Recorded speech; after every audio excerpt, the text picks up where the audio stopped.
Yo, welcome back to the N.y.a show. Hope everybody enjoyed the weekend. This is the weekend after Easter. Hope everybody had a great weekend. My Saturday was ripping and running, but I had a great day. My wife was in a beautiful, beautiful place. No sleep till Brooklyn. I'll be sure to put it somewhere in here. Maybe drop pictures if I can, if I can, doing this and all that good stuff. But amazing production. Romeo and Juliet meets David and Goliath. If I could put it in terms of that without giving it away. When the next time that it comes here in Atlanta or when it's on the road, I'll be sure to let y'all know to check that out. So that was the majority of my Sunday. My daughter was in the play as well. It was just a great time. My daughter and my niece were in the play. My wife starred in it. Great time. Then I followed that up on Sunday. I went to my grandmother's church. Had my son with me. We turned around, went to the crib.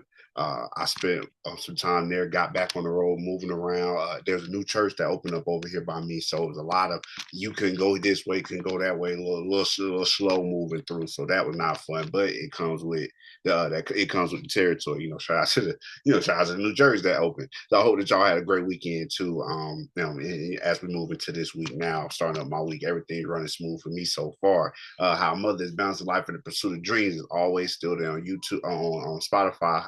Interview with Breyonna and Thomas by Ajay. Tambe. Be sure that you do that, as well as Spirit Arrested. That's another thing about this is award-winning short film. That's another thing about this my weekend as well. While I was up top doing the photography for the production, there was a young man there that was doing a Trey that was doing the videography, and he was in this production here. So shout out to him as well. If I can put his face on the camera for a hot second at the show production. So here is the story of the day, which is man confesses to stabbing his dad to death during a 911 call. Y'all know my dog a couple years ago, they was all them attempts, his son making them attempts on his life, called him while he was trying to get some hot McDonald's coffee, put some hot shells in Papa. So it's not like I'm not used to these stories where people are just y'all going crazy on their father. A lot of stories that we hear growing up are about people turning their back on their father. But here we are. They should have known there was something wrong with this one though.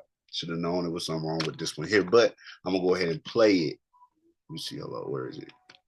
Let me see. I'm gonna go ahead and play this though. Let me see.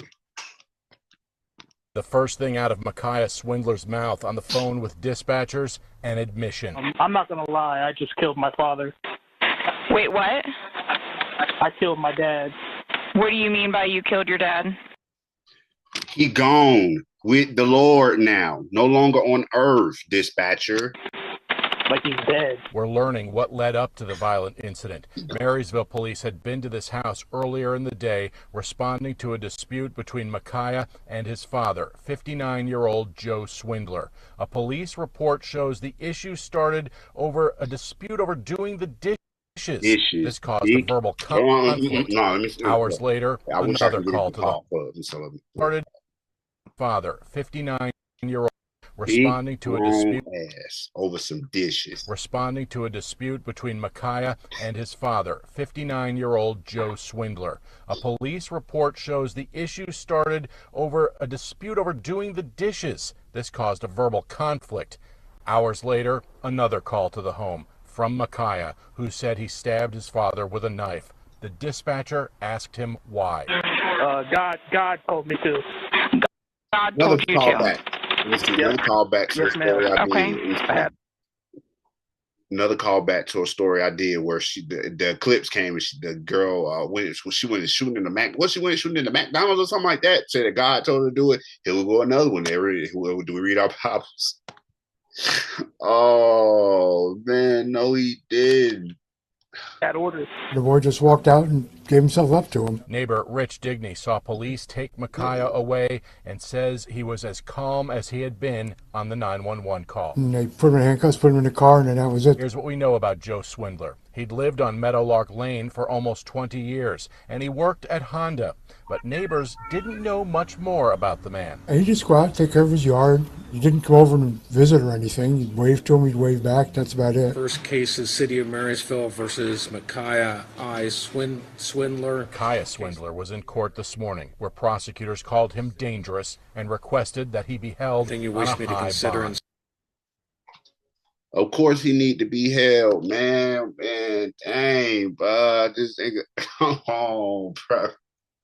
When I first heard the call, I was gonna do guess what race he is, but then because it threw me off a little bit. But then by the time you get to the end, I was shocked. I said, "Ah, dang, another one." The brothers, we taking another one, man. Goodness gracious, another L, my God. But this is a nuthead. I can't claim you in no mix with us, dog. Y'all know what. Let me know what y'all thoughts on this story, man. Straight up Ohio, man. Nuthead had done this over dishes, man. As many times as this man probably done grown up in his household, been told to simply do dishes, but then need to get grown when they should be on their own. Kick this big grown. I don't know how old he is, but he got the little dentures under the eyes. So we brother, we got a little age on him. You should be in your own spot, my G. You should not be chilling around Pops. Now Pops, rest in peace to 59-year-old Joe Swindler. Now he done lost his life. Really trying to help out, and then the nerve to get this Negro. Then, like I said, give him a biblical name. Yeah, matches up. Really matches up. You know what I'm saying? Really matches up. So here we are, man. $1 million bond. Michaiahswindler, you don't get what you deserve, my boy, but that was crazy, man. I over dishes, man. They're gonna give him the mental evaluation and everything, because some ain't clicking, my G. Y'all let me know what y'all thoughts on this story. I'll be right back with another show. Please be sure before I get out of here that you do head over to the N.y.a show on YouTube and check out Meta's Big Breakup. That was my last show, as well as the school bus with the tire went out. The child lost their life just trying to have a school field trip. One of biggest fears growing up, going to school, and for my own kids. So let me know what y'all thoughts on this story, and I'll be right back with another N.y.a show. Appreciate the continued support.